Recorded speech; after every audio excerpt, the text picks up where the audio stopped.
In the mid-'80s, fewer than 3% of all people in most of our countries were using cell phones. But you fast forward to today, when almost 100% of people are using cell phones. By the time they're 19 or 20 years old, they will have used the phone for 10 years, and we have no idea what type of risk that's carrying.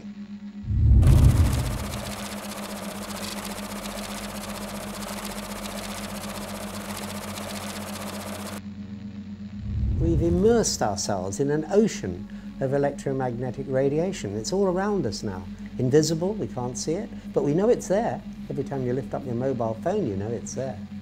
It's very, very hard to turn the clock back, or if not impossible to turn the clock back. But we need to be aware of the adverse health effects so that we have the choice of taking precaution against the exposures. At present, the World Health Organization statements regarding this are that it is real. We were not the only cancer cluster around a foam mast. There are many cancer clusters around foam masts. Most of the cancers which will arrive haven't arrived yet. How could we have possibly thought putting microwaves to our brain was safe? We just don't fully understand yet what we're doing. We have an announcement finally on whether cell phones cause cancer.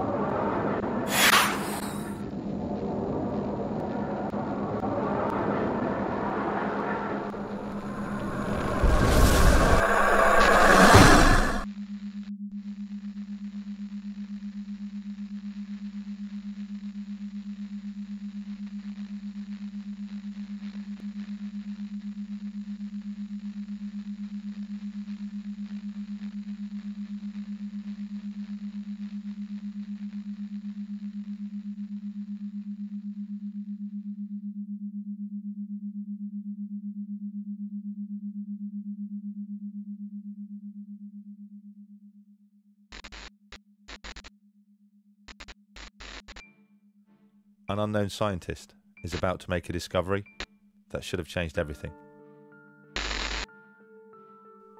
His name was Winifred Otto Schumann.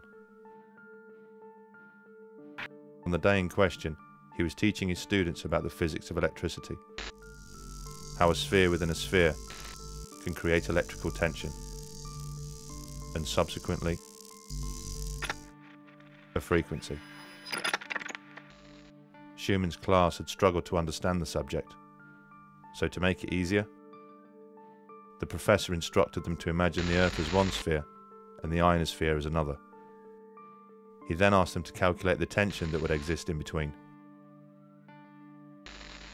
Having no idea himself, Schumann also began to calculate. Eventually, he arrived at a frequency of approximately 10 Hertz. As incredible as it seemed to Schumann, our planet had a pulse, a measurable frequency that surrounded life on Earth. Although the professor was proud of his find, he didn't see it as a hugely significant one, especially as it was only published in a small science journal, confined to the back pages, under the heading of Schumann resonance. It would take several years and an incredible twist of fate before the professor would begin to realize the true importance of Schumann resonance. That twist of fate had begun 30 years earlier with another German scientist by the name of Hans Berger. Using an EEG machine he had built himself, Berger had made the first ever recording of electrical frequency transmitted by the human brain. It was initially suggested the wave be named after the man who'd discovered it, but Berger, being a modest man, elected for an alphabetical name, and called it the alpha wave. Shortly after Professor Schumann's discovery, one of Hans Berger's colleagues, a man named Dr. Ankermüller, happened to stumble upon a bedraggled copy of a small scientific journal. The exact same small scientific journal that Professor Schumann's discovery had been published in several years before. He read the piece several times, shaking his head in disbelief. He realized instantly the magnitude of what was in front of him.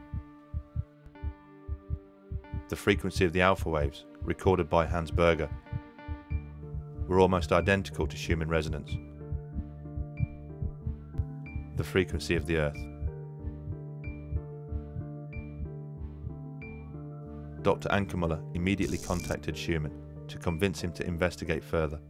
Schumann agreed and worked alongside one of his students to refine his discovery. They studied in detail how tension is discharged by lightning in the Earth ionosphere cavity. Eventually, they came up with an exact frequency. The pulse of the Earth, Schumann resonance, was exactly 7.83 Hertz. The discovery was remarkable. Schumann resonance wasn't just similar to the alpha waves of the human brain, it was identical. The brain's frequency, which controlled our creativity, our performance, our stress, anxiety, and our immune system, had somehow tuned in to the frequency of the planet. The pulse of the Earth had become the pulse of life itself.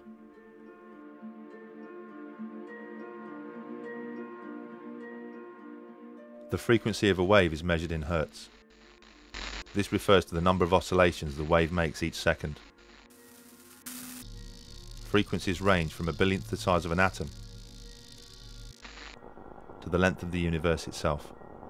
In theory, frequencies are infinite, so ultimately endless. If this was a coincidence, it was nature's most spectacular.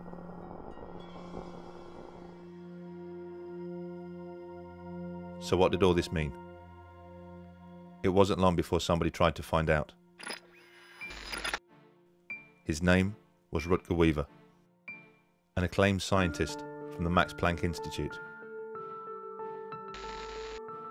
In the early 1960s, the professor constructed an underground bunker in order to examine the circadian rhythms of man.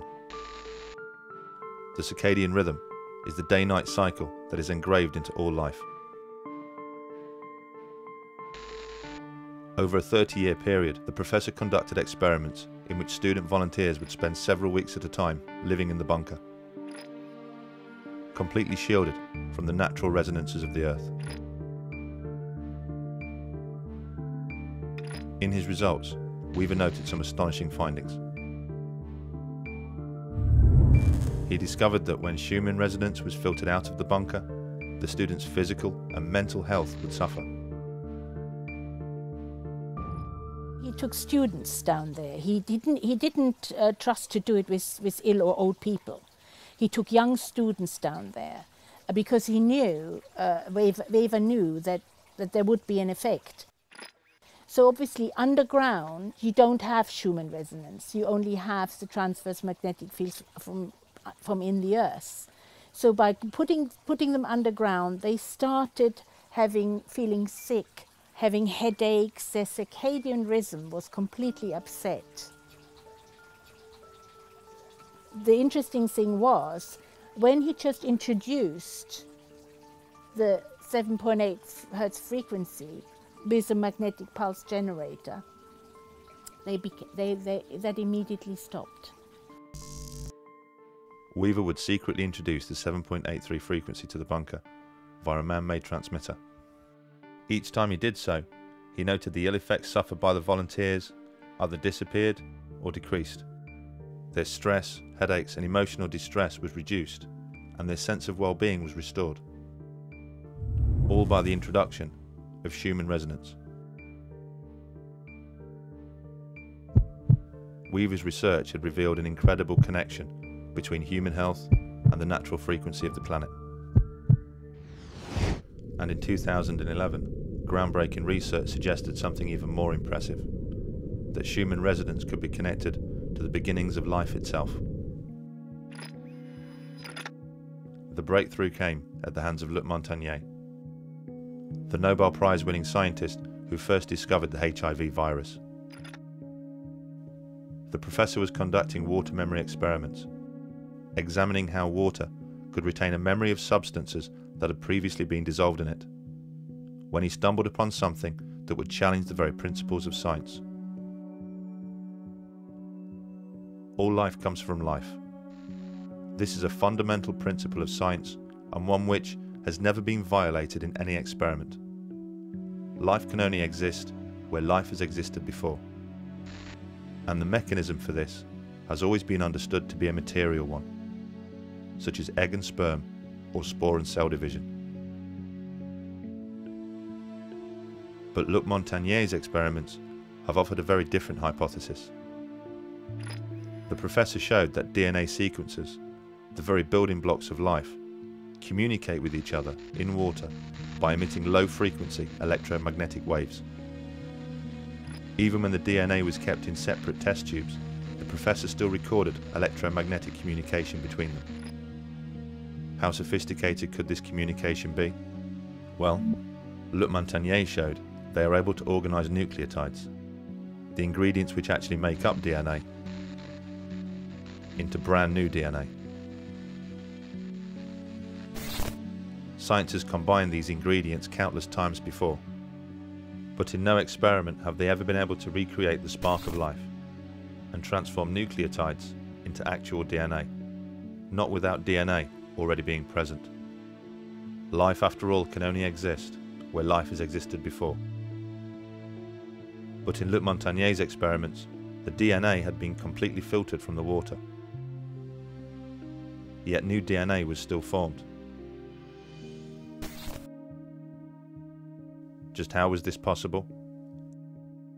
How had Luc Montagnier managed to achieve what no other scientist could, and create life where no life was present? What was so different about Luc Montagnier's experiments?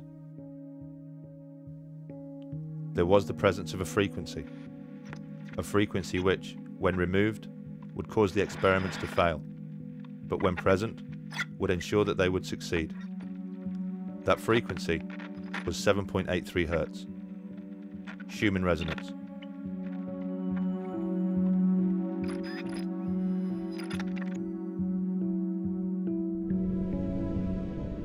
A delicate relationship had been struck between life and the frequency of the planet, an interaction of living organisms and electromagnetic frequencies, a reliance, a bond.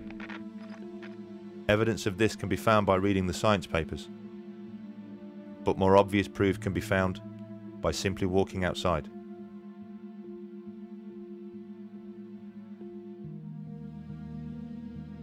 How did all this happen? Well, when you look at the history of the Earth, it seems pretty obvious. Schumann waves have been part of this planet since the very beginning. Life evolved surrounded by them, and inevitably tuned in.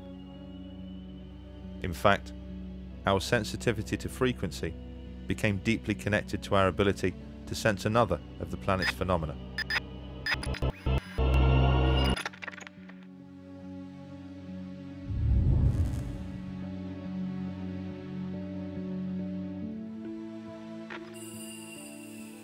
Two billion years ago, magnotatic bacteria formed a simple but intriguing relationship with the Earth's magnetic fields.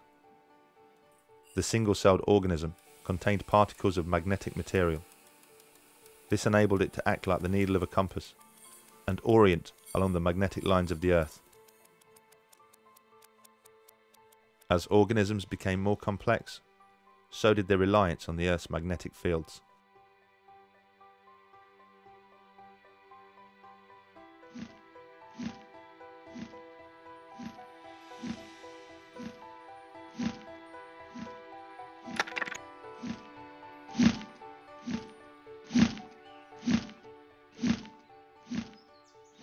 We do know that bees are sensitive to magnetic fields. We know that within their bodies they contain particles of magnetite, and laboratory studies have shown that they are indeed sensitive to magnetic fields, and you can demonstrate in the laboratory that if you artificially create a magnetic field, you can control the way that they build their comb, and it seems logical that bees are using magnetic fields in navigation. The delicate balance of life on Earth is perfectly illustrated by reliance on bees and their pollination of plants. It's hypothesized that without bees, life wouldn't stand much of a chance. Insect pollination is needed for really all the things that make eating interesting. So all the fruits, the nuts, and things like that all require insect pollination, and bees are the most important group of pollinators.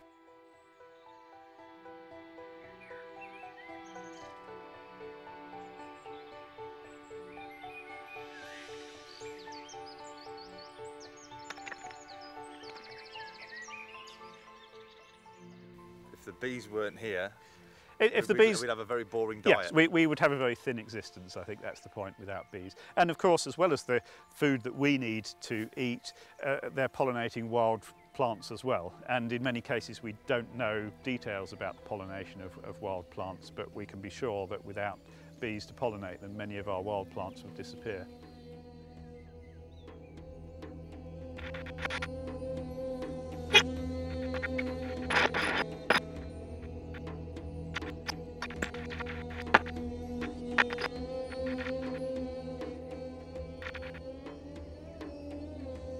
With Marianne Fraser, the Senior Extension Associate for Beekeeping at Pennsylvania State University. What are the classic criteria of colony collapse disorder so that any beekeeper can go out there and look at their bees and say, this looks like a pretty classic case of this? The symptoms are that the bees are relatively healthy and strong, and in a very short period of time, the adult bee population disappears from the colony. It leaves the colony. And what it leaves behind is a lot of brood, meaning the young bees, honey, and pollen. On what continents has this colony collapse disorder been observed? Well, the decline of honeybees has occurred actually worldwide. We've seen many other countries report declines in honeybees. Whether or not it's truly due to this thing called colony collapse disorder, which is a pretty unique set of criteria, is another question. And that's one of the things we're trying to understand by trying to communicate with other people in other parts of the world. The sort of current concern particularly dates from about 2006, and particularly in the United States, where a lot of commercial beekeepers suddenly found that their bees had been healthy at one point in the year, and then in late summer just suffered these spectacular losses, and they appeared to be different from anything that had been seen before. So people were just going to their hives and finding there were no bees at all.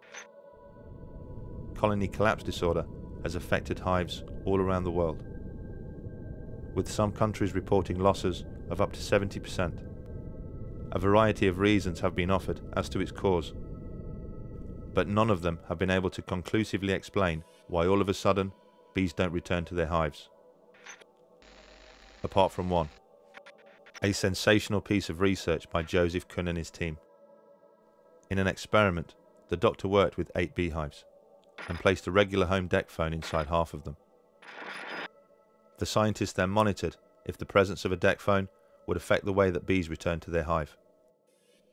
The results were astonishing. In the hives where no deck phone was present, the bees returned at a normal rate.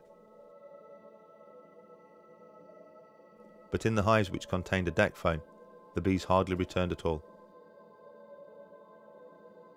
In one hive containing a deck phone, not a single bee returned.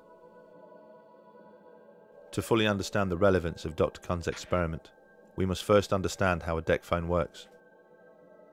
The reason you are able to walk around your home talking on your deck phone is because the base station of the deck phone sends electromagnetic frequency waves, called microwaves, to the handset. This is exactly the same way that a mobile phone mast communicates with a mobile phone.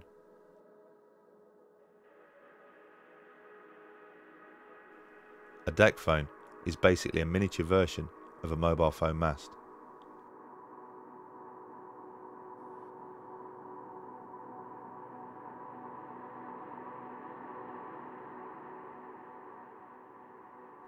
If a bee is affected by what comes out of a deck phone, it will most definitely be affected by what comes out of a mobile phone mast.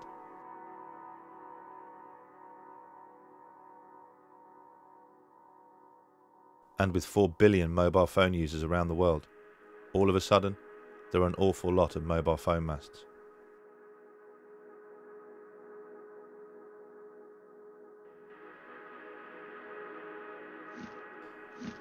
The bee's magnetic sense allows it to navigate using the magnetic lines of the Earth, an ability it has spent millions of years fine-tuning and developing. Does it stand to reason then that such an acute sensitivity would be affected by even the slightest change in the electromagnetic environment? So what about a gargantuan change, and one which has happened almost overnight?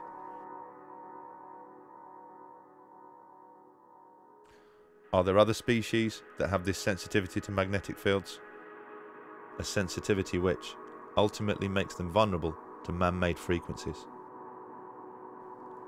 Unfortunately, the discovery of a new protein cell called a cryptochrome suggests all life has a magnetic sense.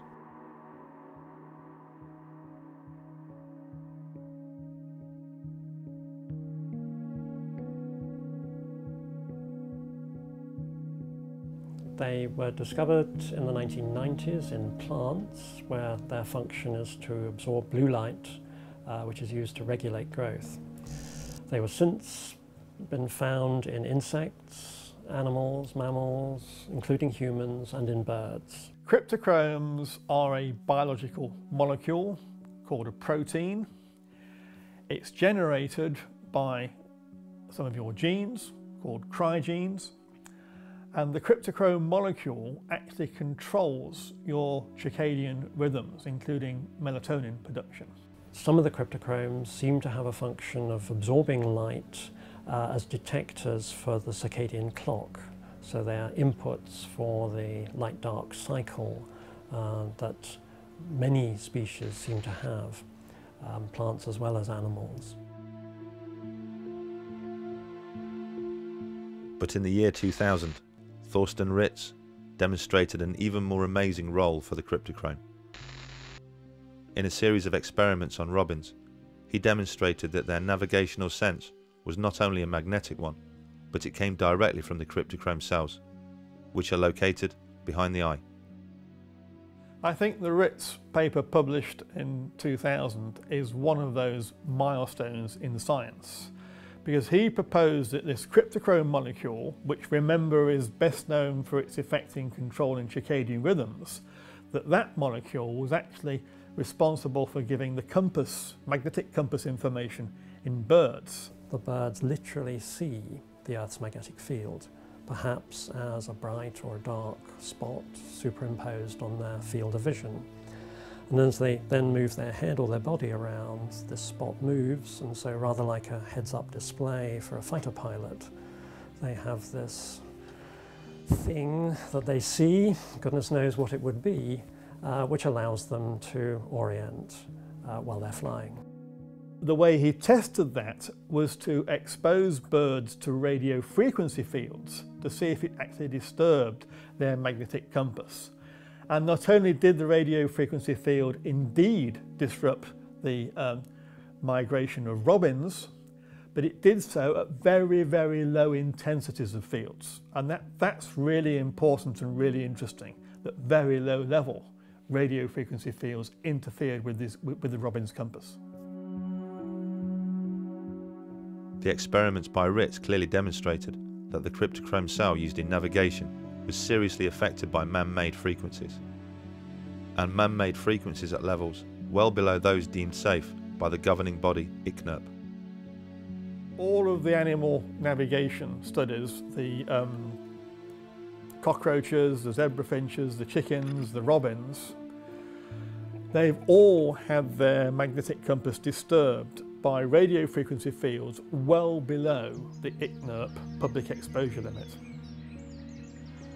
In fact, work on birds, particularly birds and insects, have shown that they are sensitive to fields way below the ICNIRP levels that claim are safe for us. If you look at where the research shows they're sensitive to, there's good stuff in the literature showing it's significantly lower than what we're allowed to be exposed to, and therefore what they're exposed to in the environment. There's certainly solid scientific reason for supposing that magnetic fields, artificial magnetic fields, will disturb the habitat of a number of species.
How much has our environment changed because of electromagnetic fields, because of radio? Over the last 25 years, it's changed beyond recognition, just beyond recognition. It's millions and millions of times in terms of electromagnetic energy. The former National Radiological Protection Board, in one of their documents, said that they thought that the radiation environment, if you like to call it that, had increased many millions of times from what it was 50 years ago. Many millions of times. It's an enormous change in environment on Earth, and it completely swamps all these natural signals, including the Schumann waves that we have evolved with.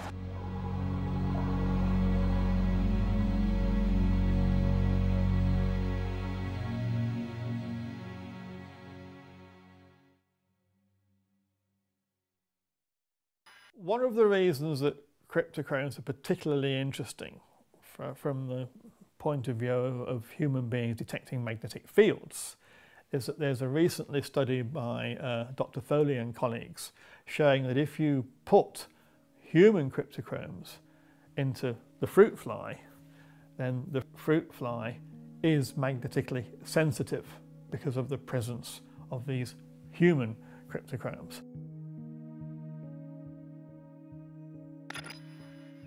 So this is actually showing that human cryptochromes are magnetically sensitive, can actually detect magnetic fields.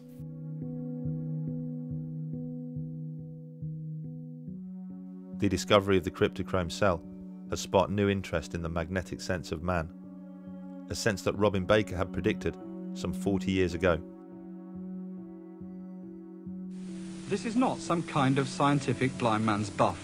It's an experiment to find out whether children have a sense of direction. Blindfolded and ear-muffed, the subject is turned around in a special chair until he can't remember which direction he's facing. The chair stops and the subject guesses whether he's facing east, west, north or south. West. The guess is recorded in a small computer. If children had no sense of direction, their guesses would be random, but they're not. Children after the age of about 10 or 11 make pretty good guesses. It seems they have a real sense of direction, and it seems to be a magnetic sense. When the scientists strap a magnet to the subject's head, it disrupts his sense of direction severely. And this is a huge advance in understanding. It begs all sorts of questions. It begs questions as to whether human beings can actually navigate in the Earth's magnetic field. Even though they don't do it today, did they do it thousands of years ago? And of course it begs the question as to whether this is a process by which magnetic fields are actually detected in the human body, which leads to this disturbance of circadian rhythms, which would explain all these adverse health effects that we see so much of in the epidemiological studies of the health of magnetic fields.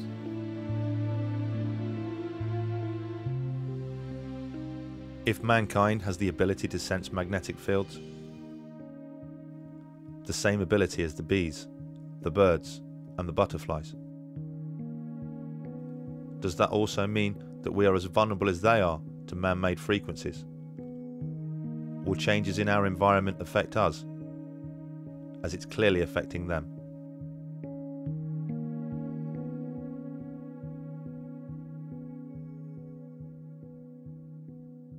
Rolling.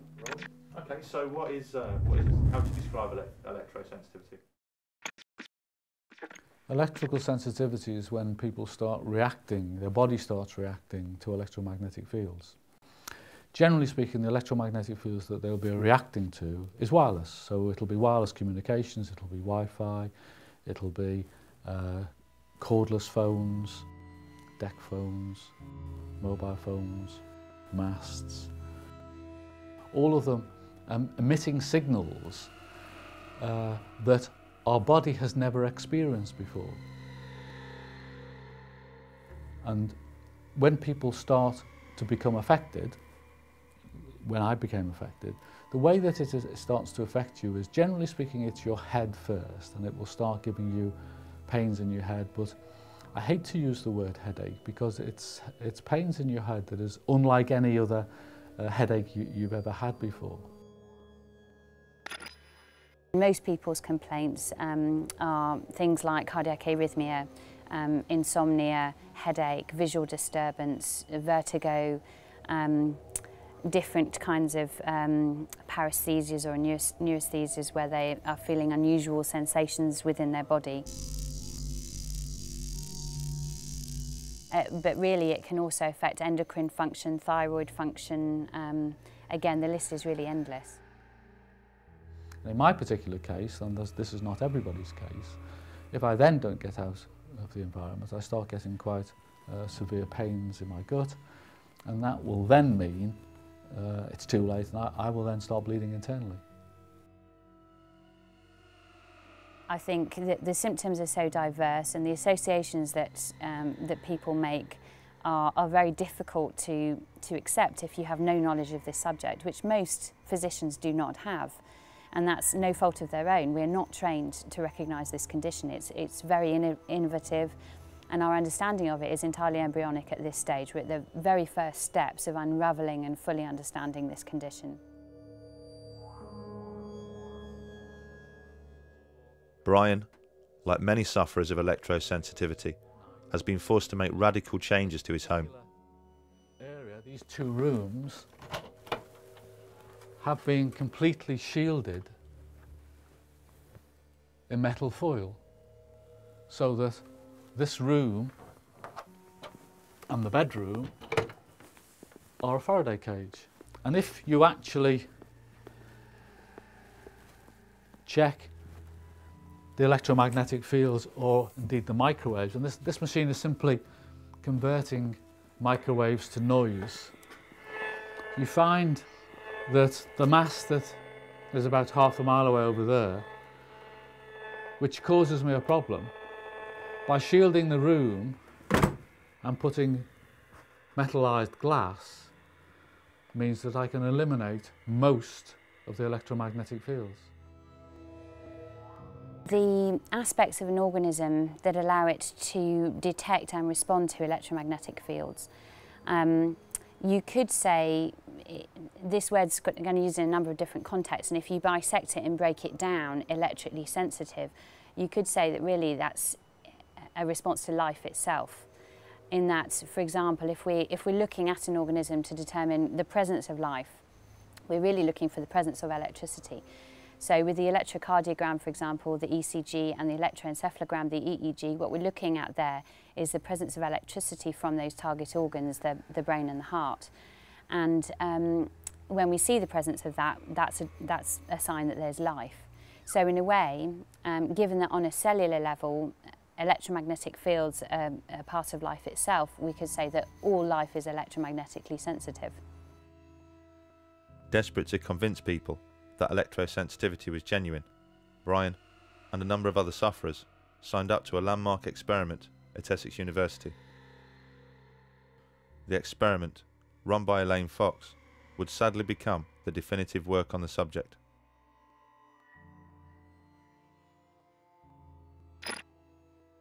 You have to go into a shielded room, and you go in there for a relatively short period of time, and the mast is on for 10 minutes and off for 10 minutes and on for 10 minutes, and to see whether you can detect whether it's on or not. And I went into the room having told them that I would not be able to tell them whether the mast was on or off or on. Why's that? Because their understanding of how you react to this is wrong. This is not a case with most people where you turn the mast on and, oh, I'm affected. They turn the mast off, oh, I'm okay again. It doesn't work like that. I suffer with hay fever. And when I go into a field where there's pollen, it takes a while before I'll be affected. But it takes a long time before I'm not affected. I can be removed from the hay field for 24 hours, but I'll still be feeling my hay fever. And electrical sensitivity with most people is a little bit like that.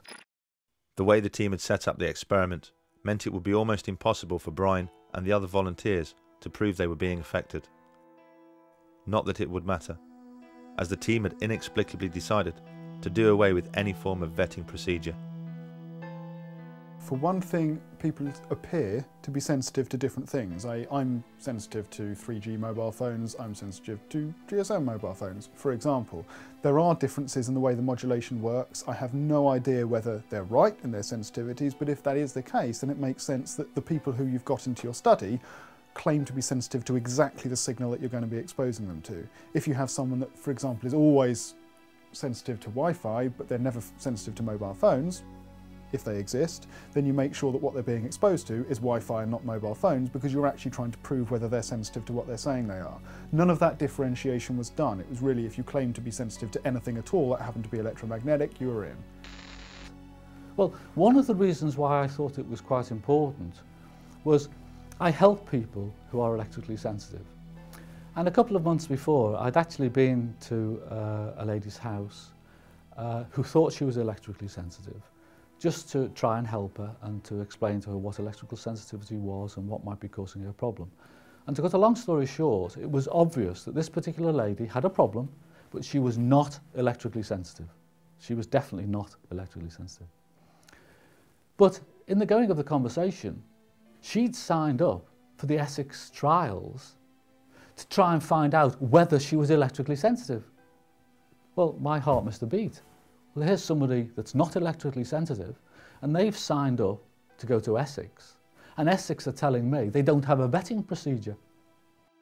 What they actually found, and this is based on the text in their paper itself, I'm not sort of paraphrasing, is they needed, according to them, with the level of response they were expecting to see from sensitive people, they would need about 132 people, participants in their study, to show a statistically significant effect. That's how much population, if you like, they would need. That's how much data they would need in their study findings before they could say this group is clearly more sensitive than that group. What they got was 44. So from the very outset, they only had a third of the data they expected that they would need to find anything anyway.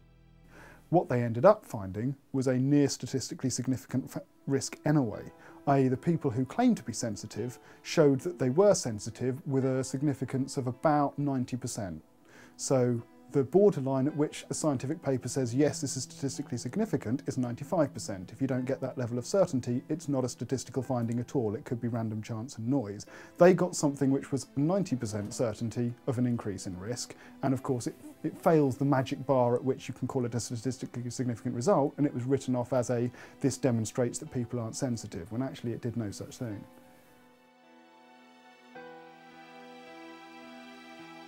The constant exposure to the mast took its toll on a number of the volunteers, making some of them so sick they were forced to withdraw from the experiment. For Brian, the effects of the experiment will be felt long after he left Essex.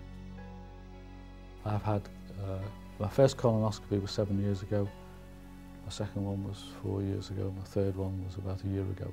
There's nothing the matter with me, there's nothing the matter with me. Absolutely, you know, you're imagining it. I've got colon cancer.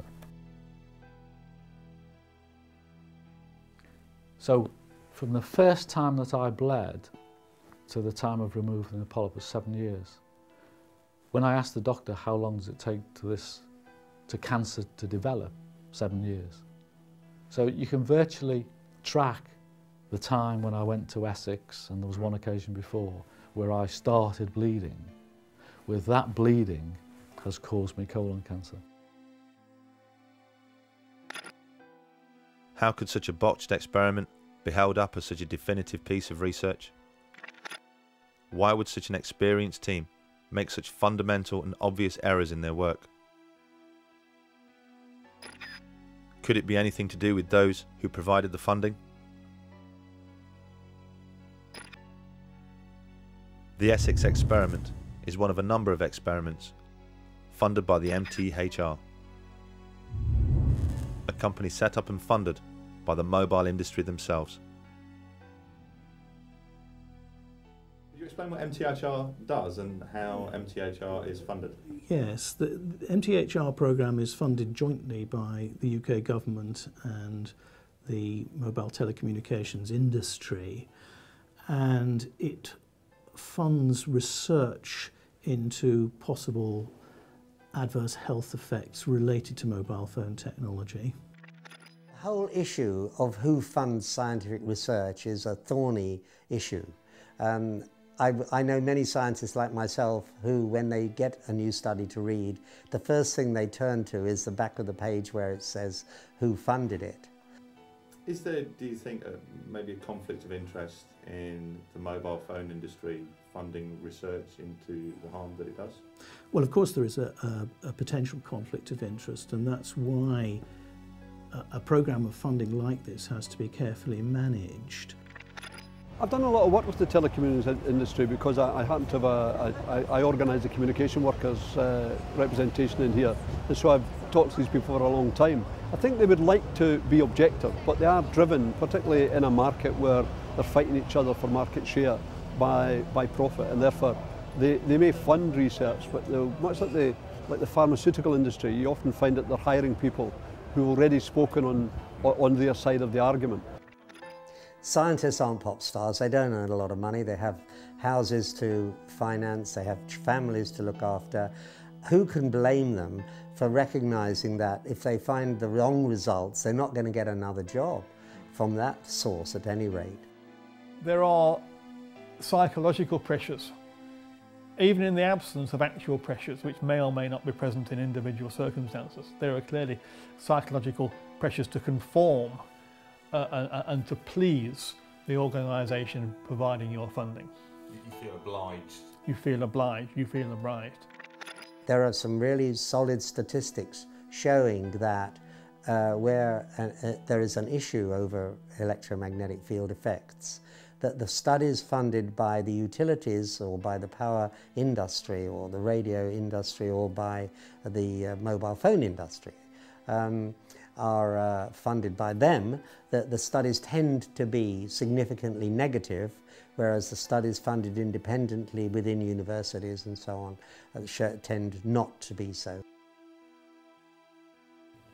It's a challenging area in which to research. It's not easy to do studies of that sort, and because of the constraints of doing research in human subjects, you're not going to have perfect research studies. There are always going to be limitations. Is this a real condition? Yes, absolutely it is. At present, the World Health Organization statements regarding this are that it is real and symptoms can be severe and disabling. Figures for electromagnetic hypersensitivity are around 2 to 3%. Those are people who've had their life extremely affected by this condition. But, as I've previously mentioned, on a cellular level, 100% of people are reacting. That means that the healthcare consequences of not taking this seriously and not recognising it are potentially huge. And the numbers of people that have mild or moderate electrical sensitivity are probably far higher than we estimate.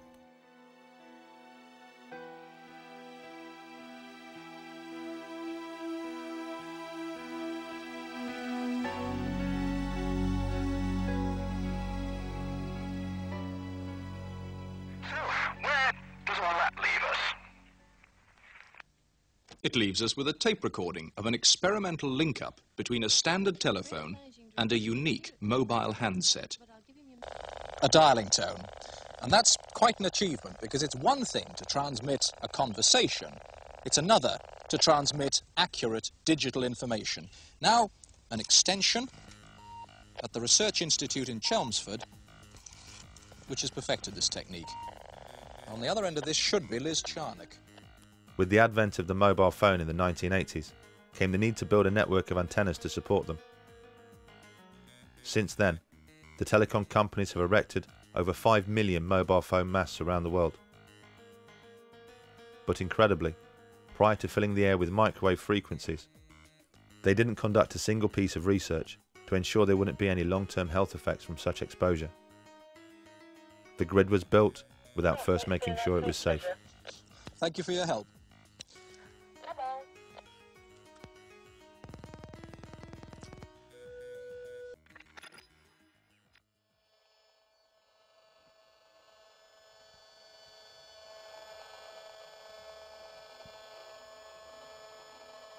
So it's pretty ugly, isn't it? Yeah, and it's constant as well. One thing you'll notice is it doesn't stop. It's 24/7. This is what's coming out of the mast. If you can see the mast, you're being exposed to it. Right. Frankly, even if you can't, you're being exposed to it if you're this distance away, because it'll pass through, concrete walls and things. It'll dampen it a bit, but not very much. If you're within 200-300 metres of the mast up there, this is what you're going to be exposed to 24/7. When you can hear it, it changes everything. It does. Imagine if you could see it.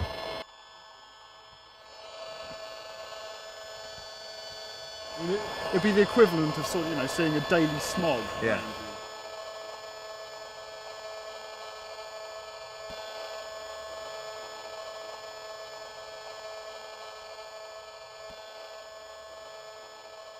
With a constant smog of man-made frequencies surrounding our daily lives, and no testing as to its safety, is there any wonder people's bodies have started to react? Well, it was almost 10 years ago, and I was in my 30s. No history of breast cancer in my family, and living a really healthy lifestyle. I'd been living next to a foam mast for many years, over 7 years by then. How far was that from? It was 100 metres from the house. Right, so pretty close. Yeah, and for years I'd been having symptoms which hadn't related to the foam mast, because I didn't know anything about the condition of electrosensitivity then. And I'd been having vertigo, sleep problems, headaches, sharp pains in my head. And I'd often visit the doctor only to be told it was either stress or a virus. And then, just out of the blue, I was diagnosed with breast cancer. And it was the biggest shock of my life. And at first I thought, well, it's bad luck, it's just unlucky, it's me. And started to go through my treatment. And it was then I started bumping into neighbours in the hospital. And I only lived in a small village. Right. And started bumping into other young ladies as well, who were neighbours. Young? How old? Oh, well, I was the youngest in my 30s, but the others were in their 40s or early 50s. Right, that's very young. And that was 5 of us all diagnosed at once, within 6 months of each other, with breast cancer. There were only 18 houses in the village surrounding the foam mast, so Eileen decided to conduct a survey to see if anybody else had suddenly started suffering ill health. What came back really frightened us. Lots of people were reporting the same symptoms that I've been suffering with for years. So vertigo. Yeah, the headaches, the vertigo. But there was other young women in the village who were having fertility problems and precancer cervical cells. Other young ladies who'd had breast cancer benign lumps, and there were other conditions of cancer as well in the area. One of our neighbours, who was only 51, had developed motor neurone disease, and he unfortunately died. And so we unearthed a horrendous can of worms. We'd done a count of 77 people in the houses. And out of 77 people, how many people were suffering biological effects? The estimate was around 70%. People 70% of people who'd had effects over the years with biological effects, sleep problems, skin rashes, benign lumps or cancer. Yeah, it was it had a big impact on people in the village.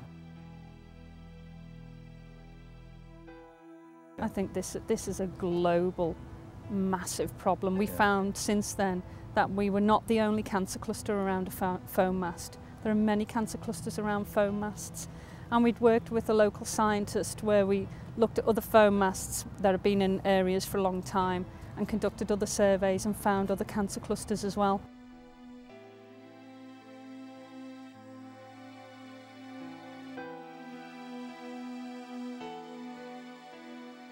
With so many phones and masts, and a mobile phone industry worth trillions, you would hope that by now a strict governing body would have been installed, an iron-fisted regulator who ensures the telecoms industry errs on the side of caution, someone to set strict levels which protect the public, someone to ensure that what we're being exposed to is absolutely safe. Unfortunately, we don't have any of that. What we do have is ICNIRP. Well, ICNIRP was set up in Europe about 20 odd years ago to look into non-ionising radiation. It stands for the International Committee of Non-Ionising Radiation Protection, and their job is to look at all the literature that comes out and basically summarise it, say this is what the science definitely says. You can't get elected to it, you get invited to join it, right, if you're one of the preferred people. Right, got so you. it's always erred on the side of industry because that's really where its roots are. So what we've got is we've got a guidance standard which they've set, which has been adopted by most of the countries in Europe, and it's been something that the European Commission themselves recommend, including their expert body CENIR. But those guidelines are based on evidence that we know has a cause and effect for radio frequency radiation. So the only setting that exists at the moment for energy that's around the same frequency of mobile phone masts, mobile phones, decked cordless phones, wireless communication devices that we're used to on a daily basis, is the one that we know works for microwave ovens, i.e. if you generate enough energy and localise it in a small enough area, you heat things. You heat tissue, you heat anything that has some level of water in it. None of the current rules are anything to do with chronic health effects or cancer. None of them, not one of them. They're all set for heating effects and acute effects like prickling of the skin or your eyebrows going up or something like that, you know. None of them are for long-term health effects. So saying that it's below 40, that means nothing. It's meaningless. It's meaningless. It is not intended to protect from long-term health effects. ICNIRP is, well, ICNIRP is just irrelevant. It's irrelevant. Well, for example, if you want to make sure that nobody exceeds the speed limit past a school, set the speed limit at 1,000 miles an hour. Then everyone will obey the speed limit. No one will exceed it. You know, everyone can go sailing past this school at 999 miles an hour and the limit will be complied with. The advisory body effectively are not set up to look at the evidence with regards to safeguarding the general public. So ICNIRP essentially there to establish what's 100% fact, and anything that's not 100% fact is not their concern. That's right. They'll talk about it, they'll summarise what there is, what there isn't, and what's left to find out, and then that's it. They'll leave it there. No recommendations, nothing, because they just don't see it as their job.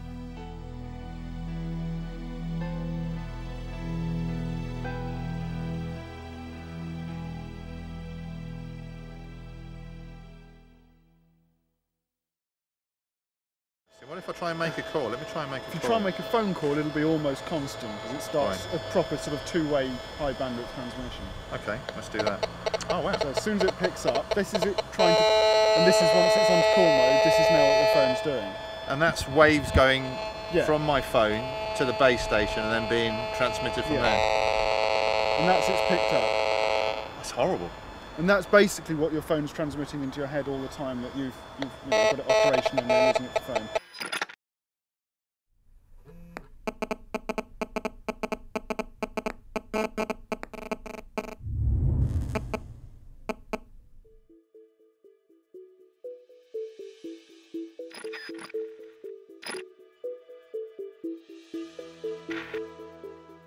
It's hard to imagine a piece of technology which has accelerated into our lives quite like the mobile phone. 25 years ago, it was seen as little more than a gimmick. Today, 4 billion of us own one. And the average age of a child when they receive their first phone is just 8 years old. The way a mobile phone works is by sending and receiving microwave frequencies to and from the base station. So having a phone pressed against your head inevitably means your brain is being exposed to those waves. Does the brain react to this exposure? A recent American study shows it absolutely does. The work was carried out by Dr. Nora Valko. Dr. Valko and her team studied 47 healthy people for an entire year. Participants had a cell phone placed on their left and right ears. One was activated but muted, the other was turned off. Dr. Valko used brain imaging equipment to study how much glucose the brain would use during exposure. So it's a very sensitive marker to indicate if there are changes in brain activity that may be driven by a given stimulus, which in this case was the cell phone. When the brain is stimulated, it consumes glucose in the same way a car consumes fuel.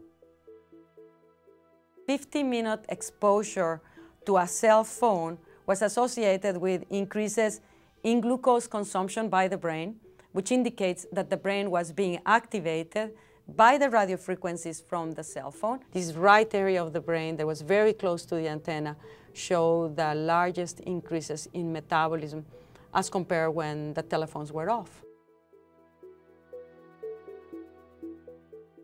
Even though the radio frequencies that are emitted from current cell phone technologies are very weak, they are able to activate the human brain to have an effect. By using a muted cell phone, Dr. Valko's experiment showed that the human brain has a metabolic reaction to the presence of microwaves from a mobile phone. A metabolic reaction at levels well below the legal limit. Something many people claimed was impossible. And the reaction recorded by the doctor is secondary to an even greater concern: the way that those microwaves are actually absorbed by the brain. This has become known as SHA.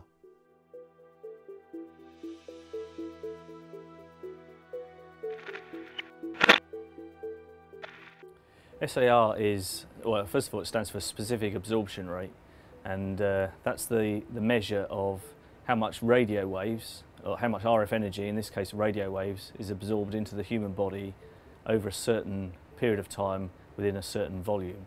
So it's a measure of the heating effect that a radio transmitter would have on your body, on the human body.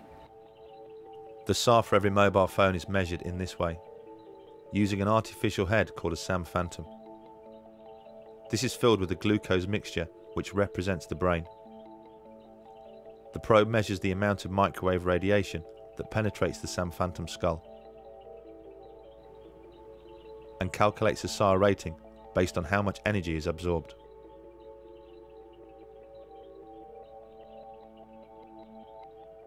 For the European Union, the limit is 2 watts per kilogram, over a 10-gram average of tissue.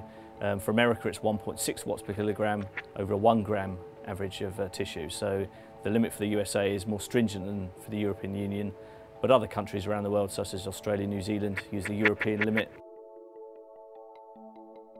Some of the most popular phones on the market emit so much microwave radiation that their SAR rating is right on the edge of the limit.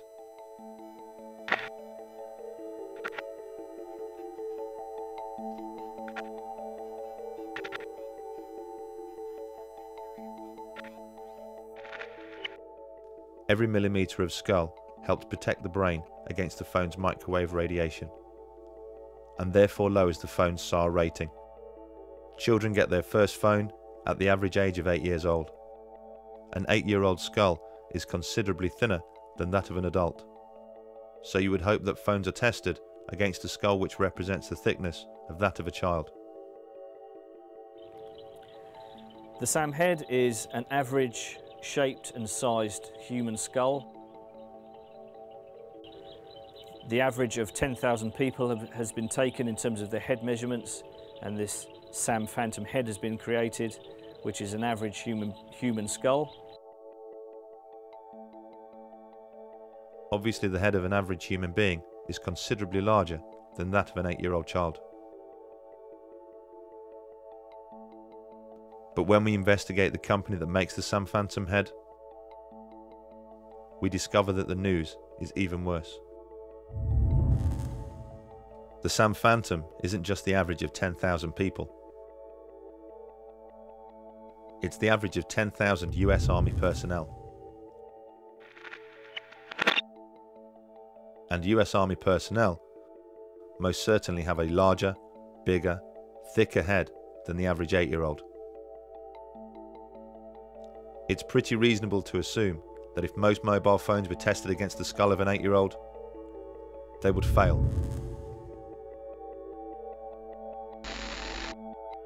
Who is it that sets the standards? A group of people from a committee called ICNIRP.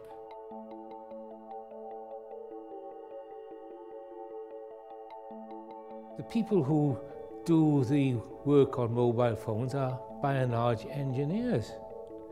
They have no idea what is going on inside a living cell, but they are pontificating on this. They make the assumption that the only thing that can affect the well-being of a living organism is if it is powerful enough to heat the tissue. But that's like saying, we know if we boil an egg, it goes hard. What they don't know is that if they don't boil the egg, it turns into a chicken. And they haven't the slightest idea how that happens, but yet they pontificate as if they do.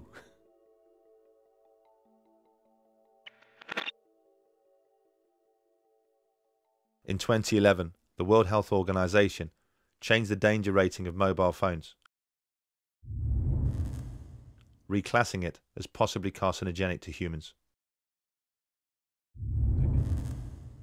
based on an increased risk of contracting a glioma, the type of brain tumour associated with using a mobile phone.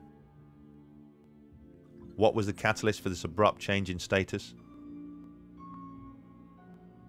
There have been countless studies conducted into the possible health effects of mobile phones, some showing an effect, some showing no effect. But the most conclusive came from Leonard Hardell. He has overseen the largest and most comprehensive piece of research ever conducted, combining his own work with that of others from around the world. From the early 1990s, they have investigated the phone habits of more than 2,000 people from around the world. People with tumours such as astrocytoma and acoustic neuroma, the brain tumours associated most with mobile phone use due to their proximity to the ear. Their findings are shocking. They concluded that mobile phone use does increase the risk of a brain tumour. And they also discovered why earlier research showed no effect.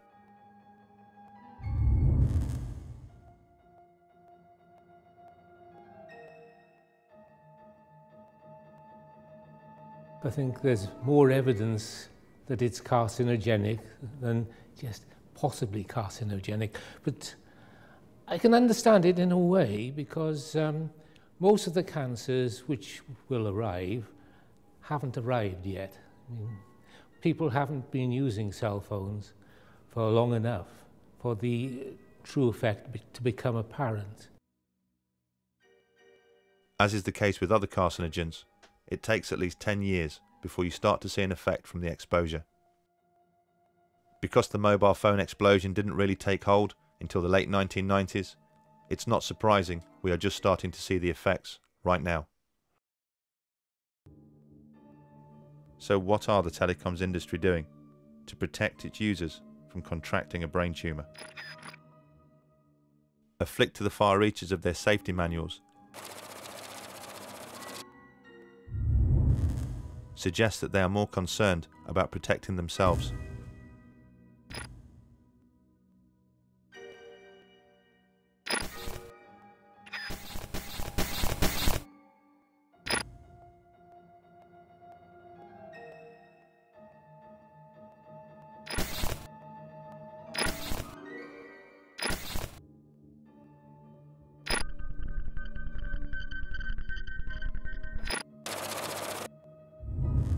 At the back of almost every single phone's user guide are instructions on how far to keep your phone from your body.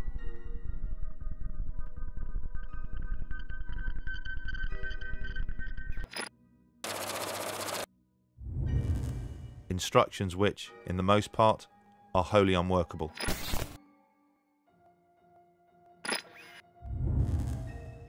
And what happens when the telecoms industry funds research into the harm that they are causing? And that research concludes that there is an effect.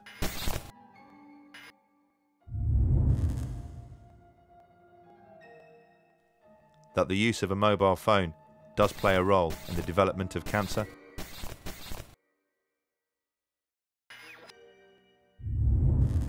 They tend to keep that research to themselves. We just don't know what we're storing up with EMF, because the effects are largely long-term, and we have, as you say, this ubiquitous exposure and ubiquitous reliance on these exposures. We just don't fully understand yet what we're doing. Although the epidemiology clearly shows that using a mobile phone increases the risk of contracting a brain tumour, what people like ICNIRP need to see is a definitive cause and effect. How it happens. What's the mechanism? How exactly is the cancer caused? It may seem obvious that a being so tuned in to the Earth's frequencies and so sensitive to her magnetic fields would naturally have a reaction to man-made microwaves. But for years, the telecoms industry have defended their actions by asking the same question. As it turns out, they've been asking the wrong question. The answer is melatonin.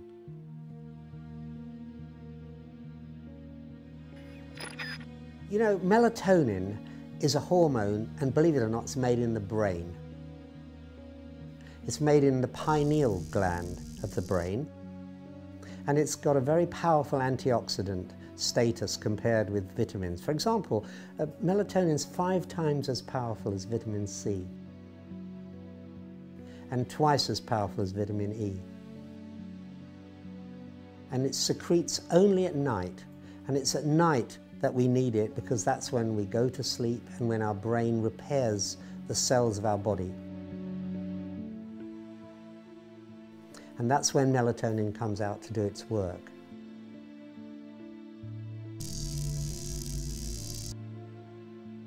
Each day, our body loses about 500 million cells.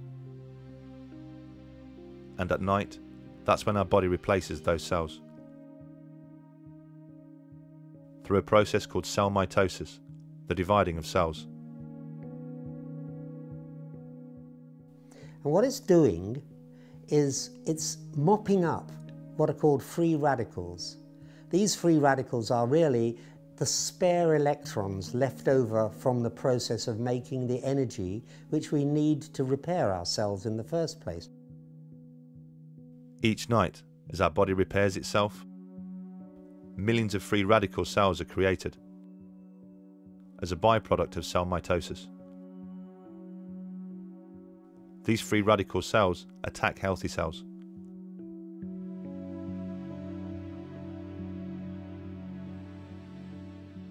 It is universally agreed that the free radical cell is the main causal factor in most cancer.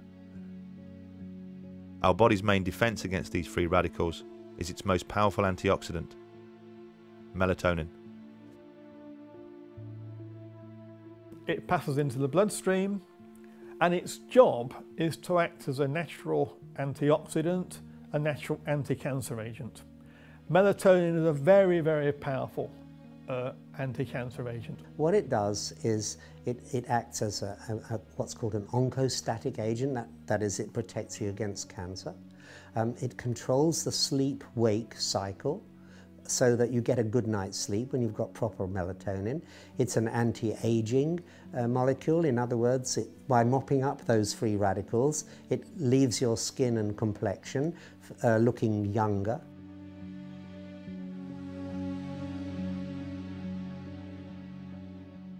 We have in our lab 12,000 studies, which we've collected over the years. And that is more studies than have ever been published on paracetamol, which is the most common headache reliever. There's more scientific interest in melatonin than there is in paracetamol. What are the consequences of having a reduced amount of melatonin? Yeah. Well, you have a reduced amount of melatonin. What happens then is that your immune system starts to be less competent for a start. You tend to get sleep disturbance. You can't get off to sleep, or if you do, you wake up and can't get back to sleep. You can have heart complications because melatonin protects your heart as well.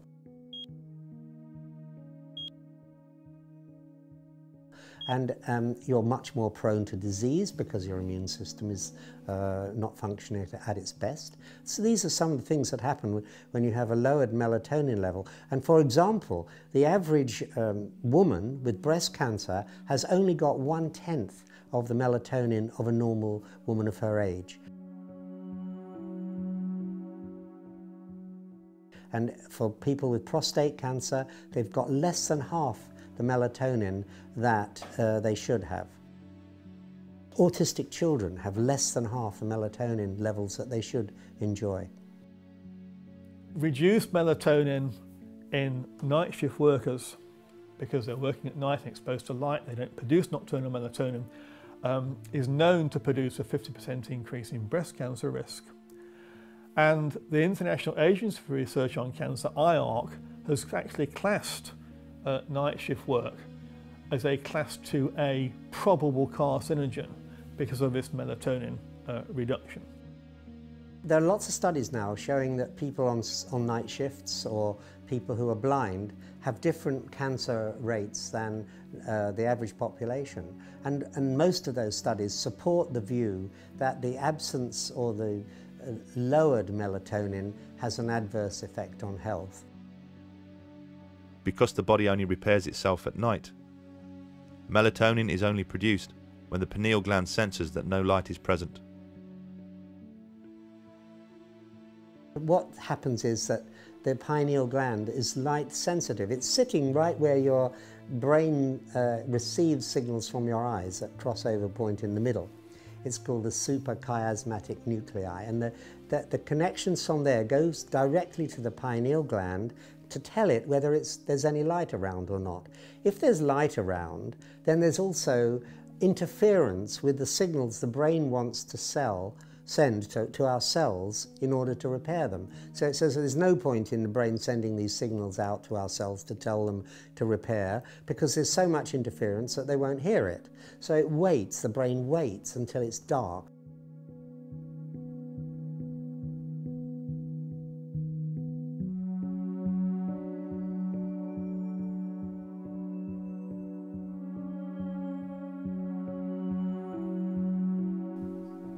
What kind of research has shown that there's an effect on melatonin production from electric fields, magnetic fields, radio waves?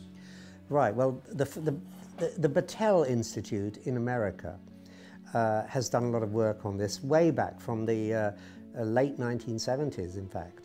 And their scientists there, Barry Wilson and Dick Stevens and people like that, started thinking that because we know that if you turn the light on, then the brain stops making melatonin, they thought, well, maybe our brains can't distinguish between electric fields and that we make ourselves artificially, and the natural light that we all know happens during the daytime. because we just don't make melatonin in the daytime. For very good biological reasons. So they thought, well, maybe these electric fields are suppressing the synthesis of melatonin, and that in turn is leading to cancer, breast cancer particularly, in women, because they don't have the immunological protection that they would otherwise have. So the brain interprets radio waves as being light waves? Yeah, we don't know the difference.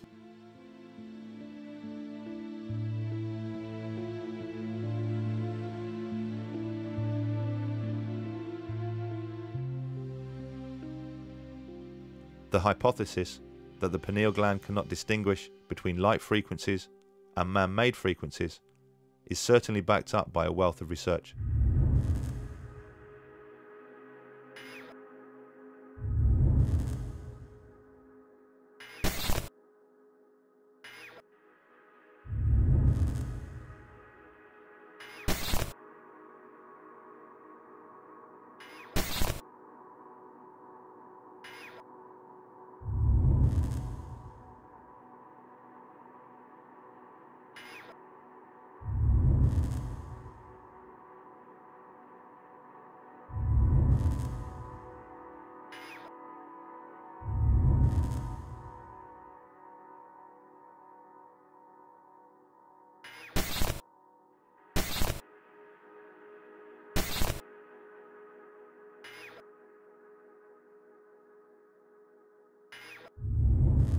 Do you think it's pretty conclusive that electric fields, magnetic fields, radio waves affect the production of melatonin? This research, which shows that kestrel melatonin levels fall with exposure, that white storks nesting on buildings near to radio masts have lowered progeny compared with stork nests a long way away from radio masts, studies on ants, studies on bees, and studies on birds of various kinds, studies on marine mammals, all point in the same direction. But then there are studies in the laboratory of cells in the pineal gland which actually synthesizes the melatonin, and looking at the effects of magnetic fields on those cells.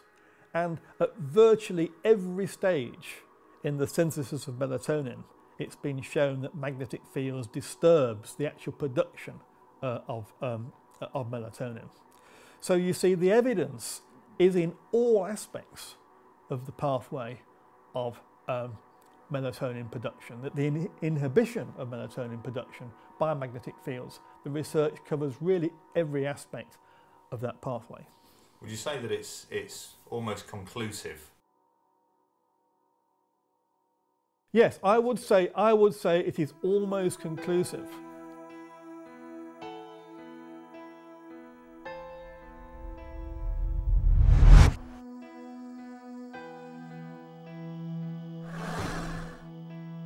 The genius of our body means it is able to counter the production of free radicals with the production of melatonin.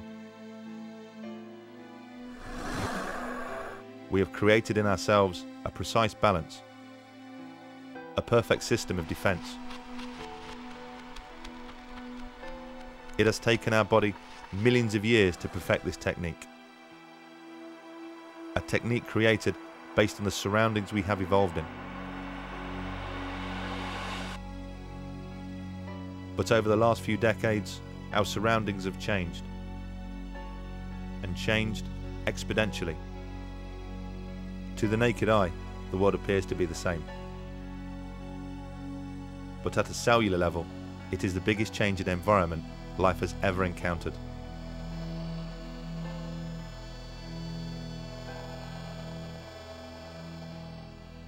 It stands to reason that such a gargantuan change would inevitably upset such a delicate balance.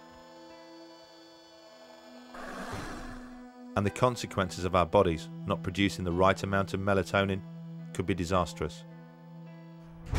Scientists around the world now believe that free radicals could be the causal factor in every known disease, not just cancer. In the beginning of the 1900s, childhood leukemia was a medical rarity. We've seen nothing but an increase in childhood leukemia ever since that point. It's going up every year by about 2%. And that applies to many other disorders as well. Autism, brain tumours, cancer. Cancer rates in the 1910s were probably half of what they are today. And many other diseases are being connected by studies, by scientific studies, with exposure to electromagnetic fields and radiations. Not just power lines, but also to radio fields and microwave fields. Because we've in the last 50 years, really, we've immersed ourselves in an ocean of electromagnetic radiation. It's all around us now. Invisible, we can't see it, but we know it's there. Every time you lift up your mobile phone, you know it's there. It's very, very hard to turn the clock back, if not impossible to turn the clock back. But we need to be aware of the adverse health effects so that we have the choice of taking precaution against the exposures, if that's what we wish to do, that's what we need to do. What worries me are things that are actually happening now. Right. That we haven't paid enough attention to, perhaps. And one of the things that's happening is autism, or give it its proper name, autistic spectrum disorders. Do you think we're getting to a point in science where we almost don't have a control group to be able to test things like this, because almost everybody has a mobile phone, almost everybody has Wi-Fi, almost everybody is exposed to electromagnetic fields? Yes, we are reaching a situation where so many people are exposed to electromagnetic fields from mobile phones and Wi-Fi that we no longer have a control population to look at the difference between the health of people who are exposed versus the health of people who are not exposed. I mean, if I can take an analogy, we did find out that smoking caused lung cancer. That was because some people did not smoke and they were a control group. If everyone had smoked, we may never have found that smoking caused lung cancer. And everyone would have been dying of lung cancer, and it would have been regarded as a sort of natural disease without ever having a link with smoking.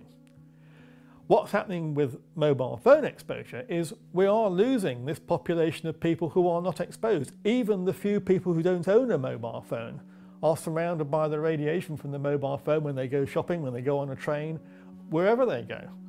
It's not just the canary down the mine like myself. Eventually, if you simply increase the electromagnetic fields in the atmosphere, which we're doing, and we're now got a million times more electromagnetic fields, microwaves in the environment than we had 30 years ago, eventually it'll start to affect you. It's very, very hard to say where we might be in 15 years' time, but I would very much hope within a few years' time we do recognise just how much these ill health effects are actually costing society. And then we might wake up and look at the causes and realise we have to do something about the causes.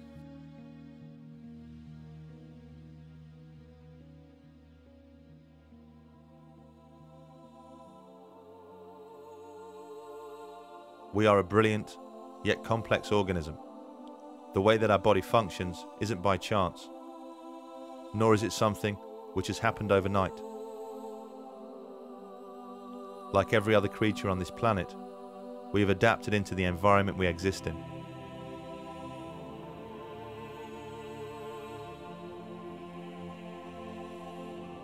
An environment which, since the beginning of time, has had a delicate balance of fields and resonances.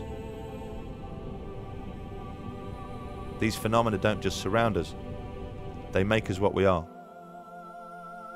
The cells of our body communicate with each other using light frequencies. Our DNA uses electromagnetic frequencies to reproduce itself. At the core of everything are protons and electrons, positive and negative, making all life magnetic. We are, as all life is, equipped with cryptochrome cells, which allows us to sense those fields in ways we barely understand. We are beings of frequency, electricity, light, and magnetism. And to become this way has taken millions of years, a process which started with the very first cell. Although we have embraced the wireless technology and accepted it into our everyday lives, at a cellular level, our bodies haven't. The frequencies that now surround us are as alien to our cells as they would be to our eyes, if only we could see them.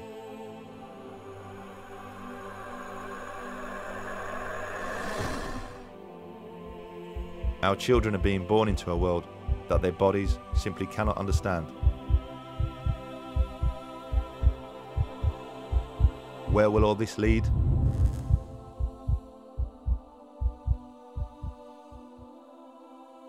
As this film is being made, 4G technology is being rolled out around the world. To accommodate this, the ceiling levels are being increased. Wi-Fi is in almost every single home, school and business, surrounding us constantly. Deck phone technology is the norm in almost every single household. At a time when the industries responsible should be displaying caution, they are displaying a reckless disregard for our long-term health. Money talks. And they are about as likely to develop a conscience as the tobacco industries did. If there's going to be a change, it's not going to come from them. It's going to have to come from us. We just need to open our eyes and see the problem.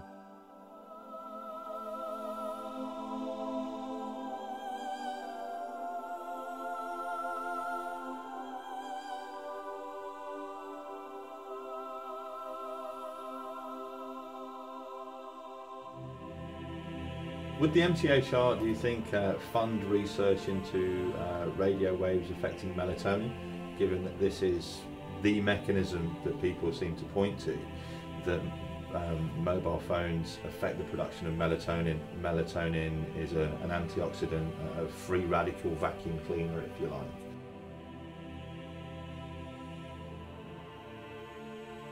When we issue a call for research proposals, as we're doing at the moment, while we highlight areas that are of particular interest, we invite applications, proposals across the spectrum.